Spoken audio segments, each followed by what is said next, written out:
క్రోధమును వీడు, కోపాన్ని తగ్గి నా మాట విని జరిగిన దానికి చింతించవచ్చు. నేను బాణమును ప్రయోగింపని కారణముని చెప్తాను విను. మీ అన్నదమ్ముల పోలికలు ఒక్కటే ఉన్నాయి. వేష భాషల్లో కానీ, శరీర ప్రమాణముల్లో కానీ, కనకు నడకలో కానీ ఏమాత్రం భేదం లేదు. ఎక్కడ తేడా కనపడుతుంది. ఆకారాలు ఒకలాగే ఉన్నాయి, బలాలు ఒకలాగే ఉన్నాయి, అడుగుల కదలికలు ఒకలాగే ఉన్నాయి, అరుపులు ఒకలాగే ఉన్నాయి.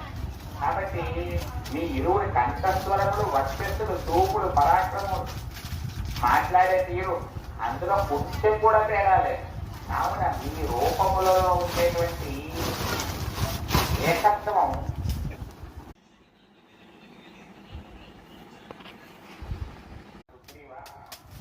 క్రోధమును వీడు, కోపాన్ని తగ్గి నా మాట విని జరిగిన దానికి చింతించవచ్చు.